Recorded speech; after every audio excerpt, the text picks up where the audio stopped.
Hoy vamos a adentrarnos en uno de los textos antiguos más alucinantes que existen. Pero, ojo, no lo vamos a leer como si fuera un simple documento histórico aburrido. ¿Qué va? Lo vamos a tratar como lo que realmente es, la escena de un crimen, un auténtico caso forense y matemático. Hablamos del capítulo 9 del libro de Daniel. Una profecía que, sinceramente, funciona como un rompecabezas cronológico brutal. Es un texto que mezcla la historia antigua con unas matemáticas tan precisas que están calculadas literalmente al milímetro. O sea, pensadlo un momento. ¿Cómo es posible que un manuscrito antiguo contenga un código capaz de señalar una fecha exacta cientos de años en el futuro? Para entender la magnitud de todo esto, tenemos que abordarlo como si fuera un criptograma. Es un mensaje encriptado que ha estado ahí, esperando a ser descifrado, usando calendarios antiguos, eventos históricos reales y, sobre todo, una aritmética increíblemente detallada. Vale, para no perdernos en este laberinto de 490 años, vamos a seguir una ruta muy clara. Empezaremos viendo la base del enigma, luego descubriremos cómo descifrar el código profético, entenderemos la clave del calendario de 360 días, nos ensuciaremos las manos calculando los días y, para terminar, abordaremos el gran misterio de la famosa semana número 70. Bueno, pues empecemos por el principio de todo, la base de este enigma. A ver, los versículos del 24 al 27 en el texto fuente establecen un marco de tiempo súper específico enfocado en la figura del Mesías y el fin de los tiempos. Pero antes de meternos de lleno en los números y las matemáticas puras, el documento deja clarísimo que este mensaje tiene un propósito, concretamente 6 metas divinas y definitivas, y van desde cosas como terminar la prevaricación y poner fin al pecado hasta traer la justicia perdurable. Básicamente, todo el increíble cálculo temporal que vamos a desglosar ahora mismo existe única y exclusivamente para que estos 6 grandes objetivos se cumplan. Pasamos a la siguiente fase, que es absolutamente crucial: descifrar el código. Ya sabéis que para entender cualquier mensaje encriptado hace falta una piedra de Rosetta. Y aquí nuestra clave de decodificación es lo que los expertos llaman el principio de día por año. Según la interpretación académica de otros textos antiguos, cuando leemos semanas en esta profecía, no estamos hablando de semanas normales de 7 días, de lunes a domingo, ni de broma. Hablamos de semanas de años. Es decir, un día en el texto es igual a un año en la historia real. Así que la cuenta es bastante fácil. Si el texto menciona 70 semanas, multiplicamos 70 por 7 y bingo, tenemos 490 años literales en la historia. Y el texto no suelta esos 490 años de golpe. ¿Qué va? Los divide en bloques súper específicos. Fijaos, hay una primera fase de 7 semanas, que son 49 años, destinados a reconstruir Jerusalén en tiempos bastante complicados. Luego vienen 62 semanas seguidas, que suman 434 años. Y después pasa algo fascinante. Hay un parón, un espacio de tiempo indeterminado que se conoce como la brecha, para dejar al final del todo una última fase pendiente, la famosísima semana número 70, que abarca los últimos 7 años.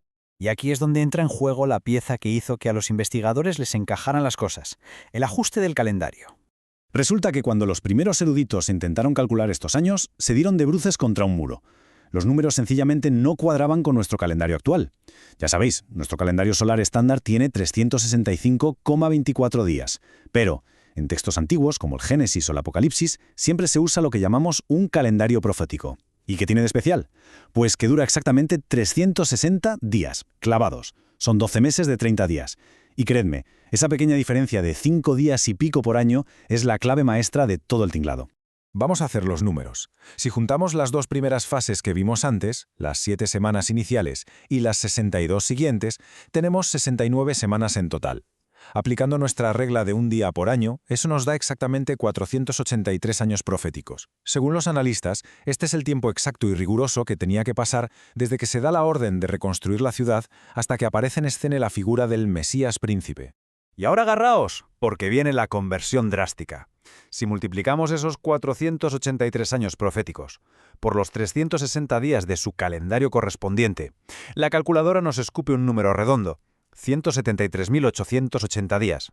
Este es el número mágico, la cantidad matemática exacta de días que el criptograma exige que pasen. Ni uno más, ni uno menos. Bueno, pues ha llegado la hora de la verdad. Vamos a poner a prueba estas matemáticas contra la historia real. Todo este trabajo forense que hicieron expertos como Sir Robert Anderson necesita una línea de salida, un pistoletazo. El texto fuente afirma que la cuenta atrás empieza justo con la orden oficial de restaurar Jerusalén.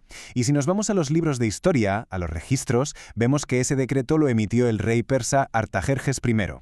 Si trasladamos ese momento a nuestro calendario juliano para tener una fecha exacta que podamos comprobar, nos plantamos en el 14 de marzo del año 445 a.C.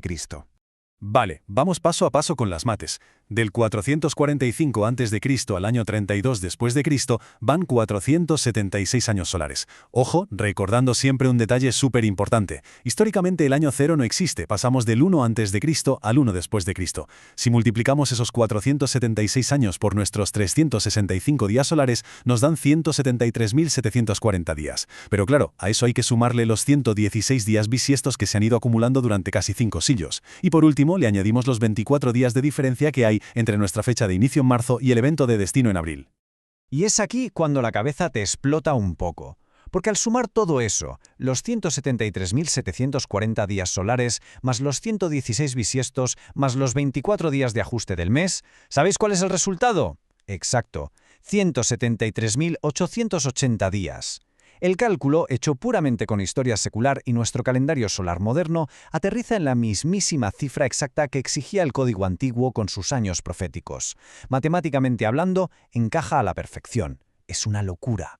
Entonces, la gran pregunta es, ¿a dónde nos lleva esa fecha exacta? Pues al proyectar esos 173.880 días desde el 14 de marzo del 445 a.C., el calendario se para en seco el 6 de abril del año 32 después de Cristo.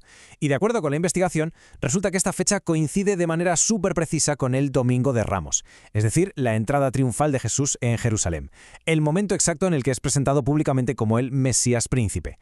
Y tal y como dictaba el antiguo versículo 26, apenas unos días después, a ese Mesías se le quitaría la vida. Y esto nos lleva directamente a nuestra última sección, el misterio que queda por resolver. Todo este análisis brutal que acabamos de hacer cubre 69 de las 70 semanas. Pero claro, ¿qué pasa después? Pues que, según el texto, tras la desaparición del Mesías, el reloj profético hace clic y se pausa. Literalmente como si alguien le diera al botón de pausa en un cronómetro. Entramos en lo que se llama la brecha. Es un periodo totalmente suspendido tras la destrucción de Jerusalén en el año 70 a manos del Imperio Romano. El reloj se queda parado, a la espera, permitiendo que ocurra lo que otros textos paralelos denominan la plenitud de los gentiles.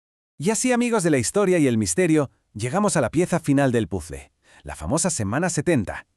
Según el texto fuente, este último bloque de 7 años se activará en algún momento en el futuro. ¿Cómo? Cuando un líder mundial firme una especie de pacto o tratado. Pero la profecía advierte que la cosa se tuerce. A la mitad exacta de esa semana, es decir, a los 3 años y medio, ese líder romperá el tratado, parará en seco el sacrificio e iniciará un evento llamado la Abominación Desoladora, dando comienzo a la tribulación final. Es verdaderamente fascinante ver cómo este documento muestra un patrón que resiste hasta el escrutinio matemático más minucioso. Hemos visto cómo 483 años de esta profecía parecen encajar en los eventos históricos casi sin margen de error. Y claro, esto te deja con una pregunta rondando en la cabeza. Si una ecuación tan antigua fue capaz de señalar eventos pasados con una exactitud milimétrica, ¿qué es lo que nos depara exactamente esa última semana de 7 años que, según el texto, todavía no ha empezado? Ahí lo dejo. Es sin duda un enigma cronológico que todavía sigue esperando su gran desenlace final.